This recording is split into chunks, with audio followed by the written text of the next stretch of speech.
Hello বাচ্চারা, আজকে আমরা আ মাদার ইন ম্যানভিল এই প্যাসেজটা পার্ট 2 পড়ব।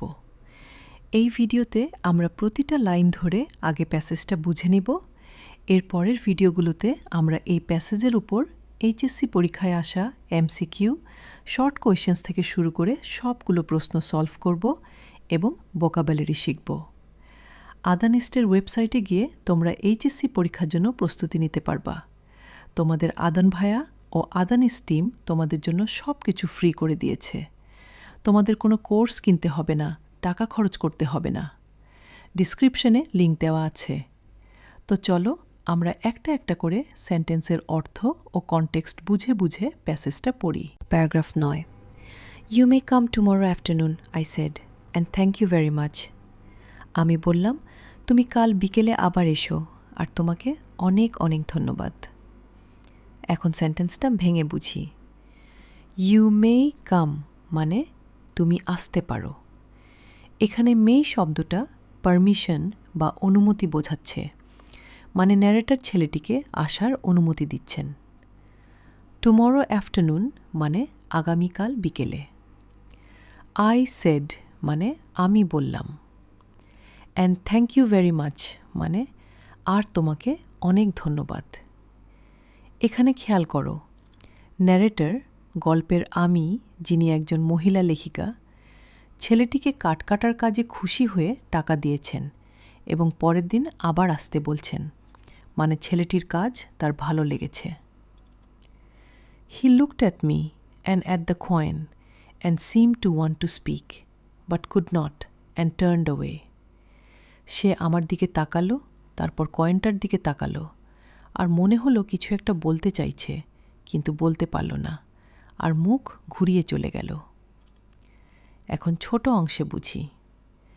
হি লুকড অ্যাট মি মানে সে আমার দিকে তাকালো। And at the coin, coin মানে কয়েন বা মুদ্রা, অর্থাৎ তার কাজের পারিশ্রমিকের টাকা। Seemed two want to speak, seemed two মানে মনে হচ্ছিল, ওয়ান্ট টু স্পিক মানে কিছু বলতে চাওয়া, বাট কুড নট মানে কিন্তু পারল না। And turned away, turned away মানে মুখ ঘুরিয়ে চলে যাওয়া। এই জায়গায় আমরা বুঝতে পারি ছেলেটি খুব চুপচাপ আর লাজুক স্বভাবের। মনে কিছু একটা আছে বলার মতো, কিন্তু সে মুখ ফুটে বলতে পারে না। লেখক এখানে ছেলেটির শাই আর রিজার্ভড চরিত্রটা আমাদের সামনে তুলে ধরছেন। এই ব্যাপারটা পরে গল্পে খুব ইম্পর্ট্যান্ট হয়ে উঠবে। Paragraph 10। At daylight I was half awakened by the sound of chopping. ভোরের আলো ফোটার সময় কাটার শব্দে আমার আধো ঘুম ভাঙল। এখন সেন্টেন্সটা ভেঙে বুঝি। অ্যাট ডে লাইট মানে ভোরবেলা, যখন সবেমাত্র আলো ফুটছে। I was half awakened, half awakened মানে পুরোপুরি না, আধো আধো ঘুম ভাঙা। By the sound of chopping, chopping মানে কাটা, আর সাউন্ড অফ চপিং মানে কাটার শব্দ। এখানে লেখক দেখাচ্ছেন ছেলেটি খুব ভোরে এসে চুপচাপ কাজ শুরু করে দিয়েছে, ন্যারেটর তখনও ঘুমে। Again it was so even in texture that I went back to sleep. এই শব্দটা আবার এতটাই সমান তালে হচ্ছিল যে আমি আবার ঘুমিয়ে পড়লাম। এখন ভেঙে দেখি। Again মানে আবার। So even in texture, even মানে সমান, একটানা। টেক্সচার এখানে মানে শব্দের ধরন বা গঠন। মানে ব্যাপারটা হলো কাটার শব্দটা এমন সমান ছন্দে একটানা তালে হচ্ছিল যে সেটা কানে ধাক্কা দিচ্ছিল না। That I went back to sleep, went back to sleep মানে আবার ঘুমিয়ে পড়লাম। এখানে খেয়াল করো, ইভেন ইন টেক্সচার বলে লেখক বোঝাচ্ছেন ছেলেটি খুব দক্ষ আর মনোযোগী কর্মী। তার হাতের কাজে কোনো তাড়াহুড়ো নেই, কোনো এলোমেলো ভাব নেই, একটা স্থির নিখুঁত ছন্দ আছে। When I left my bed in the cool morning, the boy had come and gone, and a stack of kindling was neat against the cabin wall. শীতল সকালে যখন আমি বিছানা ছাড়লাম, দেখলাম ছেলেটি এসে চলেও গেছে, আর কুটিরের দেয়ালের গায়ে সুন্দর করে সাজানো এক গাদা জ্বালানি কাঠ রাখা। এখন ছোট অংশে বুঝি। When I left my bed মানে যখন আমি বিছানা ছাড়লাম, মানে ঘুম থেকে উঠলাম। In the cool morning মানে ঠান্ডা শীতল সকালে। The boy had come and gone এটা past perfect মানে ছেলেটি এসে কাজ শেষ করে চলেও গিয়েছিল, ন্যারেটর ওঠার আগেই। A stack of kindling stack মানে গাদা বা স্তূপ, kindling মানে আগুন জ্বালানোর জন্য ছোট ছোট শুকনো কাঠ। Neat against the cabin wall neat মানে পরিপাটি, সুন্দর করে সাজানো। ক্যাবিন ওয়াল মানে কুটিরের দেয়াল। এই জায়গায় আমরা বুঝতে পারি ছেলেটি শুধু কাজ করেই না, কাজটা গুছিয়ে পরিপাটি করে রেখে যায়। নিট শব্দটা এখানে ইম্পর্ট্যান্ট, সে দায়িত্ববান আর যত্নশীল। লেখক ধীরে ধীরে আমাদের মনে ছেলেটির সম্পর্কে একটা ভালো ধারণা তৈরি করছেন। Paragraph 11 He came after school in the afternoon and worked until time to return to the orphanage. সে বিকেলে স্কুল শেষ করে আসতো আর আশ্রমে ফেরার সময় হওয়া পর্যন্ত কাজ করত। এখন সেন্টেন্সটা ভেঙে বুঝি। He came after school মানে স্কুলের পরে সে আসতো। In the afternoon মানে বিকেলবেলা। And worked মানে আর কাজ করত।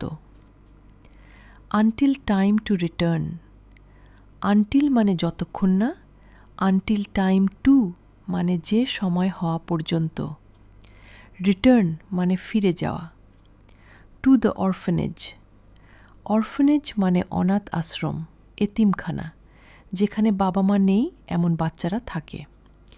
এখানে লেখক দেখাচ্ছেন ছেলেটি একটা অরফানেজে থাকে। এই একটা শব্দ অরফানেজ দিয়েই আমরা বুঝে যাই ছেলেটির বাবা মা নেই। এটা গল্পের একটা বড় hint. His name was Jerry তার নাম ছিল জেরি। এটা সহজ। হিজ নেম ওয়াজ জেরি মানে তার নাম ছিল জেরি। এতক্ষণ দ্য বয় বলছিলাম, এবার লেখক প্রথমবার তার নাম বলছেন, Jerry. He had been at the orphanage since he was 4 সে 4 বছর বয়স থেকে এই আশ্রমেই ছিল। এখন ভেঙে দেখি। হি had been at the orphanage had been মানে অনেক আগে থেকেই ছিল, একটানা ছিল। সিন্স হি ওয়াজ 4 সিন্স মানে যখন থেকে, হি ওয়াজ 4 মানে তার বয়স যখন 4 বছর। মানে ব্যাপারটা হলো জেরি মাত্র 4 বছর বয়স থেকে এতিমখানায় বড় হয়েছে। এত ছোট বয়স থেকে বাবা মা ছাড়া বড় হওয়া, এটা শুনলেই আমাদের মনটা একটু খারাপ হয়ে যায়।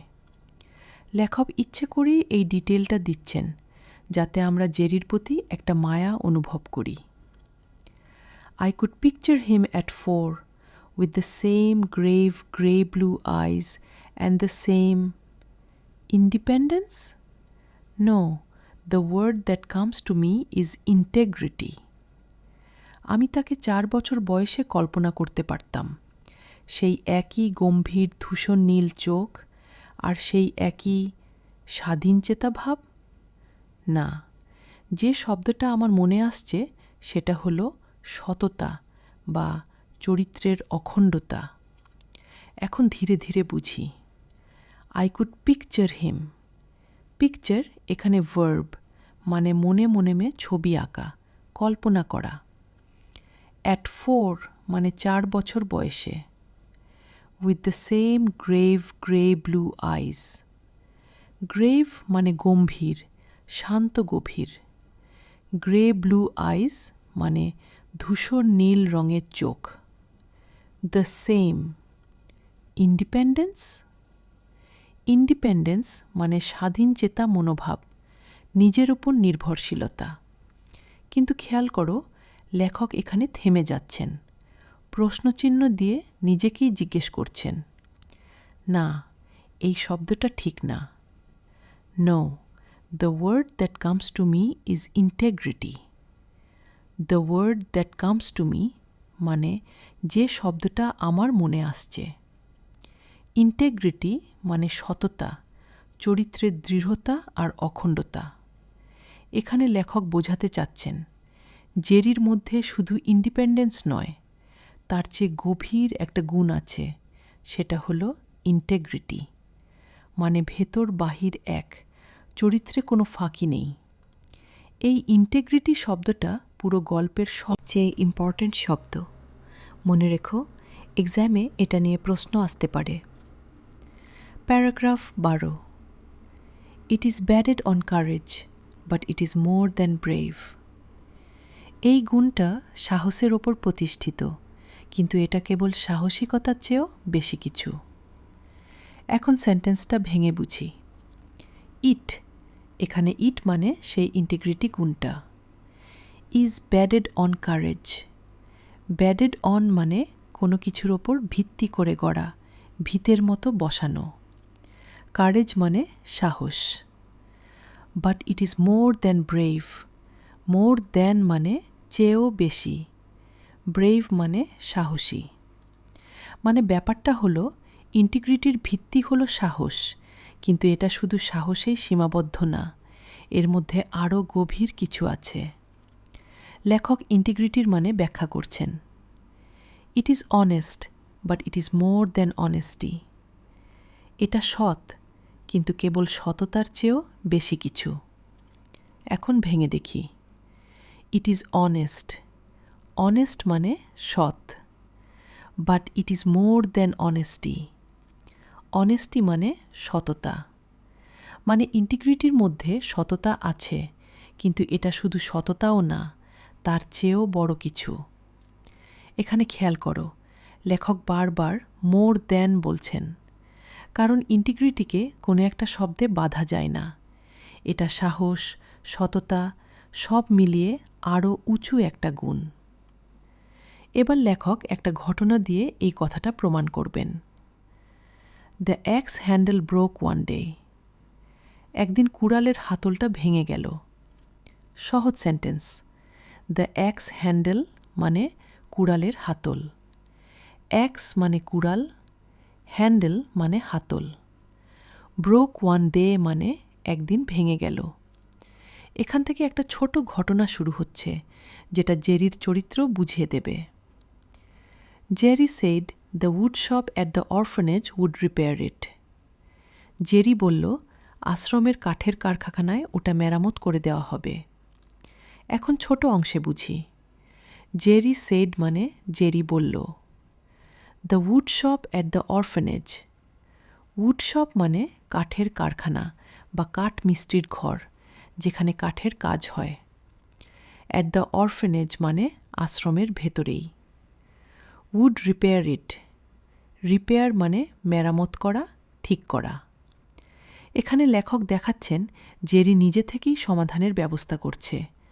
ভাঙা হাতল সে আশ্রমেই ঠিক করিয়ে নেবে।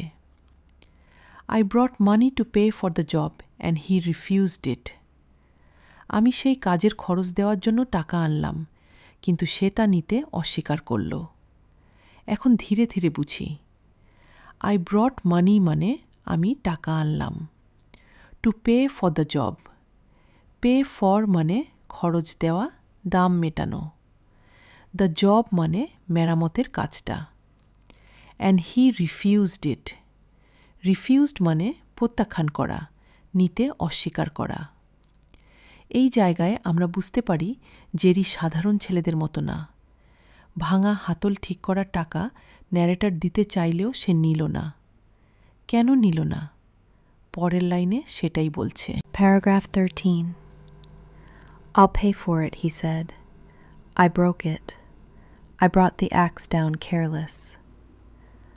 আমি এর দাম দেব, সে বলল। আমি তো ভেঙেছি।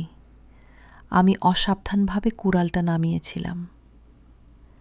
এখন সেন্টেন্সটা ভেঙে বুঝি। I'll pay for it মানে আমি এর দাম দেব। I broke it মানে আমি এটা ভেঙেছি। I brought the axe down. Brought down মানে নিচে নামানো, কোপ মারা, মানে কুড়াল দিয়ে কোপ দেওয়া। কেয়ারলেস শব্দটা ইম্পর্ট্যান্ট। কেয়ারলেস মানে অসাবধান, খেয়াল না করে। এখানে গ্রামারে ঠিক করে বললে কেয়ারলেসলি হতো, কিন্তু জেরি কথ্য ভাষায় কেয়ারলেস বলছে। এখানে লেখক দেখাচ্ছেন জেরি নিজের ভুল নিজেই স্বীকার করছে। আমি অসাবধান ছিলাম, তাই আমি দাম দেব। এটা তার দায়িত্ববোধের প্রমাণ। But no one hits accurately every time, I told him. The fault was in the wood of the handle. I'll see the man from whom I bought it. কিন্তু কেউই তো প্রতিবার একদম নিখুঁতভাবে কোপ মারতে পারে না, আমি তাকে বললাম। দোষটা ছিল হাতলের কাঠের মধ্যে। আমি বরং যার কাছ থেকে কিনেছি তার সঙ্গেই কথা বলবো। এখন ছোট অংশে বুঝি। But no one hits accurately every time. Hits মানে আঘাত করা, কোপ মারা। Accurately মানে নিখুঁতভাবে, একদম ঠিক জায়গায়। Every time মানে প্রতিবার। মানে ন্যারেটর বলছেন কেউই প্রতিবার নিখুঁতভাবে কোপ মারতে পারে না, ভুল হতেই পারে। The fault was in the wood. Fault মানে দোষ, ত্রুটি। মানে দোষটা তোমার না, হাতলের কাঠের মধ্যেই ছিল। I'll see the man from whom I bought it. I'll see the man মানে আমি সেই লোকের সঙ্গে দেখা করব / কথা বলবো। From whom I bought it মানে যার কাছ থেকে আমি এটা কিনেছিলাম। এখানে লেখক দেখাচ্ছেন ন্যারেটর কত ভদ্রভাবে জেরিকে দোষমুক্ত করতে চাইছেন। তোমার দোষ না, কাঠটাই খারাপ ছিল। Paragraph 14. It was only then that he would take the money. কেবল তখনই সে টাকাটা নিতে রাজি হলো। এখন ভেঙে দেখি। It was only then. Only then মানে কেবল তখনই, ঠিক সেই মুহূর্তেই। That he would take the money. Take the money মানে টাকাটা নেওয়া। এখানে খেয়াল করো, ন্যারেটর যতক্ষণ না প্রমাণ করলেন যে দোষটা জেরির নয়, ততক্ষণ জেরি টাকা নিল না। এটা তার চরিত্রের সততার প্রমাণ। নিজের দোষ থাকলে সে খরচ নিজেই বহন করত। He was standing back of his own carelessness. সে নিজের অসাবধানতার দায় নিজের কাঁধেই নিচ্ছিল। এখন সহজভাবে ভেঙে বুঝি। He was standing back of. Standing back of একটা ইডিয়াম, মানে কোনো কিছুর পেছনে দাঁড়ানো, অর্থাৎ দায় নেওয়া, দায়িত্ব স্বীকার করা। His own carelessness. কেয়ারলেসনেস মানে অসাবধানতা। মানে ব্যাপারটা হলো জেরি নিজের অসাবধানতার পেছনে দাঁড়িয়েছিল। মানে সে পালিয়ে যায়নি, অজুহাত দেয়নি। ভুল যদি তার হতো, দায়ও সেই নিত। He was a free will agent and he chose to do careful work, and if he failed, he took the responsibility without subterfuge. সে ছিল স্বাধীন ইচ্ছাশক্তির অধিকারী একজন মানুষ, আর সে নিজেদের থেকেই যত্নের সঙ্গে কাজ করতে বেছে নিয়েছিল। আর যদি ব্যর্থ হতো, তবে কোনো ছলচাতুরি ছাড়াই দায়িত্ব মেনে নিত। এখন ধীরে ধীরে বুঝি। He was a free will agent. Free will মানে স্বাধীন ইচ্ছা। এজেন্ট এখানে মানে কর্তা, যে নিজের সিদ্ধান্ত নিজে নেয়। মানে জেরি নিজের ইচ্ছায় সিদ্ধান্ত নেওয়া একজন মানুষ। He chose to do careful work. Chose মানে বেছে নিল। Careful work মানে যত্ন সহকারে করা কাজ। And if he failed, failed মানে ব্যর্থ হওয়া। He took the responsibility. Took the responsibility মানে দায়িত্ব নিল। Without subterfuge. Subterfuge একটা ইম্পর্ট্যান্ট শব্দ, মানে ছলচাতুরি, ফাঁকিবাজি বা দোষ ঢাকার জন্য মিথ্যা অজুহাত। এখানে লেখক বোঝাতে চাচ্ছেন জেরি নিজের ইচ্ছায় ভালো, যত্নশীল কাজ করতে, আর কখনো ভুল হলে অজুহাত না দিয়ে সরাসরি দায়িত্ব নিত। এটাই তো সেই ইন্টেগ্রিটি, যেটা লেখক আগে বলছিলেন। এই সেন্টেন্সটা খুব ইম্পর্ট্যান্ট, কারণ এখানে ইন্টিগ্রিটির পুরো মানে ফুটে উঠেছে। Paragraph 15. And he did for me the unnecessary thing, the gracious thing, that we find done only by the great of heart.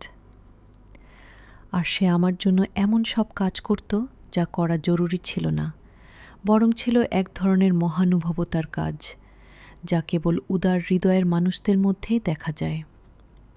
এখন সেন্টেন্সটা ভেঙে বুঝি। হি ডিড ফর মি মানে সে আমার জন্য করত। দ্য আননেসেসারি থিং, আননেসেসারি মানে অপ্রয়োজনীয়, যা না করলেও চলত, মানে যে কাজটা তার দায়িত্বের মধ্যে পড়ত না। দ্য গ্রেসিয়াস থিং, গ্রেসিয়াস মানে দয়ালু, উদার, মহানুভব।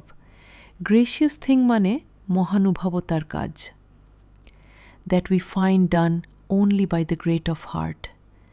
The great of heart একটা সুন্দর ফ্রেজ, মানে যাদের হৃদয় বড়, উদার মনের মানুষ। এখানে লেখক দেখাচ্ছেন জেরি শুধু তার কাজটুকু করেই থামত না, এমন অনেক ভালো কাজ করত যা করার কোনো দরকার ছিল না। এমন কাজ শুধু বড় মনের মানুষরাই করে। Things no training can teach, for they are done on the instant, with no predicated experience. এমন সব কাজ যা কোনো প্রশিক্ষণ শেখাতে পারে না, কারণ এগুলো করা হয় তাৎক্ষণিকভাবে, কোনো পূর্ব অভিজ্ঞতা ছাড়াই। এখন ছোট অংশে বুঝি। Things no training can teach. Training মানে প্রশিক্ষণ, শিক্ষা, মানে এই গুণগুলো কোনো ট্রেনিং দিয়ে শেখানো যায় না। For they are done on the instant. For এখানে মানে কারণ। অন দি ইনস্ট্যান্ট মানে সঙ্গে সঙ্গে, তৎক্ষণাৎ। With no predicated experience. Predicated মানে পূর্ব নির্ধারিত বা আগে থেকে ঠিক করা।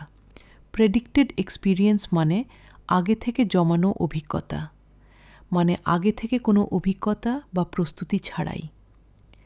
লেখক এখানে বোঝাতে চাচ্ছেন এই গ্রেসিয়াস কাজগুলো ভেতর থেকে, মন থেকে আসে, কেউ শিখিয়ে দেয় না, হঠাৎ করেই মানুষ করে ফেলে। এটা জেরির স্বভাবেরই অংশ। He found a cubby hole beside the fireplace that I had not noticed. সে চুলার পাশে একটা ছোট কুঠুরি খুঁজে পেল, যেটা আমার চোখেও পড়েনি। এখন ভেঙে দেখি। হি ফাউন্ড মানে সে খুঁজে পেল। আ কাবি হোল। কাবি হোল মানে ছোট্ট একটা খোপ বা কুঠুরি, জিনিস রাখার ছোট জায়গা। Beside the fire place. Beside মানে পাশে। ফায়ার প্লেস মানে আগুন জ্বালানোর চুলা বা অগ্নিকুণ্ড। ঠান্ডা দেশে ঘর গরম রাখতে ঘরের ভেতরেই থাকে। That I had not noticed. Noticed মানে খেয়াল করা, মানে ন্যারেটর নিজেই যেটা লক্ষ্য করেননি। এখানে খেয়াল করো, ন্যারেটর নিজের ঘরে থেকেও যেটা দেখেননি, জেরি সেই ছোট খোপটাও খেয়াল করেছে। এতটাই মনোযোগী সে। পরের লাইনে বুঝব সে ওই খোপ দিয়ে কি করল। Paragraph 16. There, of his own accord, he put kindling and medium wood, so that I might always have dry fire material ready in case of sudden wet weather.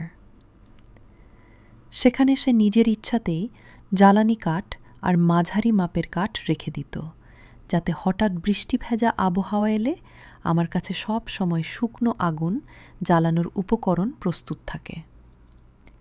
এখন সেন্টেন্সটা ভেঙে বুঝি। দেয়ার মানে সেখানে, ওই কুঠুরিতে। অফ হিজ ওন অ্যাকর্ড, এটা একটা important phrase, মানে নিজের ইচ্ছায়, কেউ না বলতেই নিজে থেকে। He put কিন্ডলিং। পুট মানে রাখা, কিন্ডলিং মানে আগুন ধরানোর জন্য ছোট শুকনো কাঠ। And medium wood. Medium wood মানে মাঝারি মাপের কাঠ, কিন্ডলিংয়ের চেয়ে একটু বড়। সো দ্যাট মানে যাতে করে। I might always have dry fire material ready. Dry fire material মানে শুকনো জ্বালানি। Ready মানে প্রস্তুত থাকা। In case of sudden wet weather. In case of মানে যদি এমন হয় যে, এমন পরিস্থিতির জন্য। সাডেন মানে হঠাৎ, ওয়েট ওয়েদার মানে ভেজা বা বৃষ্টির আবহাওয়া। মানে ব্যাপারটা হলো, জেরি ভেবেছে হঠাৎ যদি বৃষ্টি নামে আর সব কাঠ ভিজে যায়, তখন ন্যারেটর যেন আগুন জ্বালানোর জন্য শুকনো কাঠ পান। তাই সে আগে থেকেই খোপের ভেতর শুকনো কাঠ জমিয়ে রাখত। এত দূর ভেবে কাজ করা, এটাই তার থটফুলনেস, মানে অন্যের সুবিধার কথা আগে থেকে ভাবা। A stone was loose in the rough walk to the cabin. কুটিরে যাওয়ার এবড়োখে বড় পথের একটা পাথর আলগা হয়েছিল। এখন ছোট অংশে বুঝি। A stone was loose. Loose মানে আলগা, ঢিলে, মানে একটা পাথর জায়গা থেকে নড়বড় করছিল। In the rough walk, rough মানে এবড়োখে বড়, অমসৃণ। ওয়াক এখানে মানে হাঁটার পথ। টু দ্য ক্যাবিন, ক্যাবিন মানে কুটির, ছোট কাঠের ঘর। এখানে লেখক আরেকটা ছোট ঘটনা আনছেন, পথের একটা আলগা পাথর। এটা দিয়ে আবার জেরির যত্নশীল স্বভাব দেখানো হবে। He dug a deeper hole and steadied it, although he came himself by a shortcut over the bank. সে গভীর করে গর্ত খুঁড়ে পাথরটাকে শক্ত করে বসিয়ে দিল, যদিও সে নিজে আসত পাড়ের উপর দিয়ে একটা শর্টকাট পথে। এখন ধীরে ধীরে বুঝি। He dug a deeper hole. Dug মানে খুলল, ডিগ এর পাস্ট। ডিপার হোল মানে আরও গভীর গর্ত। অ্যান্ড স্টেডিড ইট, স্টেডিড মানে স্থির করা, শক্ত করে বসিয়ে দেওয়া, যাতে আর না নড়ে। অলদো, অলদো মানে যদিও, একটা কন্ট্রাস্ট বা বিপরীত বোঝায়। He came himself by a shortcut, himself মানে সে নিজে। বাই আ শর্টকাট মানে সংক্ষিপ্ত পথে, শর্টকাট দিয়ে। ওভার দ্য ব্যাঙ্ক, ব্যাঙ্ক এখানে মানে পাড় বা ঢালু জায়গা। এখানে অলদো শব্দটা খুব ইম্পর্ট্যান্ট। খেয়াল করো, জেরি নিজে কিন্তু ওই পাথরওয়ালা পথ দিয়ে হাঁটতই না, সে পাড়ের ওপর দিয়ে শর্টকাটে আসত। তাহলে ওই পাথর ঠিক করে তার নিজের কোনো লাভই ছিল না।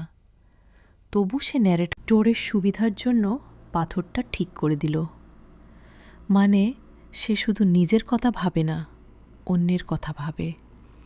এটাই তার মহানুভবতা। Paragraph 17। I found that when I tried to return his thoughtfulness with such things as candy and apples, he was wordless. আমি লক্ষ্য করলাম, যখন আমি তার এই মনোযোগ যত্নের প্রতিদানে ক্যান্ডি বা আপেলের মতো জিনিস দিতে চাইতাম, তখন সে একদম চুপ হয়ে যেত। এখন সেন্টেন্সটা ভেঙে বুঝি। আই ফাউন্ড দ্যাট মানে আমি লক্ষ্য করলাম যে, when I tried to return his thoughtfulness, tried to return মানে প্রতিদান দিতে চাওয়া, ফিরিয়ে দিতে চাওয়া। থটফুলনেস মানে যত্নশীলতা, অন্যের কথা ভাবার গুণ। With such things as candy and apples, such things as মানে যেমন এই ধরনের জিনিস। ক্যান্ডি মানে চকলেট / মিষ্টি, অ্যাপলস মানে আপেল। হি ওয়াজ ওয়ার্ডলেস, ওয়ার্ডলেস মানে নির্বাক, বাকরুদ্ধ, কোনো কথা বলতে না পারা। এখানে লেখক দেখাচ্ছেন ন্যারেটর জেরির ভালোবাসার প্রতিদানে ছোট উপহার দিতে চাইতেন, কিন্তু জেরি তখন কোনো কথাই বলতে পারত না। মনে করে দেখো, শুরুতেও প্যারাগ্রাফ 9 সে কথা বলতে চেয়েও পারেনি। ছেলেটি ভালোবাসা প্রকাশ করতে জানে কাজে, কিন্তু কথায় না। Thank you was perhaps an expression for which he had no use, for his courtesy was instinctive. ধন্যবাদ হয়তো এমন একটা শব্দ যেটার তার কখনো প্রয়োজনই পড়েনি, কারণ তার ভদ্রতা ছিল সহজাত। এখন ছোট অংশে বুঝি। Thank you was perhaps an expression, perhaps মানে হয়তো, এক্সপ্রেশন মানে শব্দ বা কথা প্রকাশের ধরন। For which he had no use, had no use মানে যার কোনো ব্যবহার তার ছিল না, যেটা তার কখনো দরকার পড়েনি। For his courtesy was instinctive, for আবার এখানে মানে কারণ, কার্টেসি মানে ভদ্রতা, সৌজন্য, ইনস্টিংটিভ একটা ইম্পর্ট্যান্ট শব্দ, মানে সহজাত, ভেতর থেকে আসা, যা শিখতে হয় না। লেখক এখানে বোঝাতে চাচ্ছেন জেরির ভদ্রতা এতটাই স্বাভাবিক, এতটাই ভেতর থেকে আসা যে তার থ্যাংক ইউ বলার দরকারই হতো না। তার ভদ্রতা মুখের কথায় না, স্বভাবেই মিশে আছে। এই ইনস্টিংটিভ কার্টেসি, সহজাত ভদ্রতা জেরির চরিত্রের সবচেয়ে সুন্দর দিক। আর এভাবেই লেখক আমাদের মনে জেরির প্রতি গভীর একটা শ্রদ্ধা আর মায়া তৈরি করে দেন। পরের ভিডিওতে আমরা এই প্যাসেজের important vocabulary, MCQ and short questions solve করব। প্র্যাকটিস করার জন্য আদানিস্টের ওয়েবসাইটে চলে যাবে। ডিসক্রিপশনে লিংক দেওয়া আছে।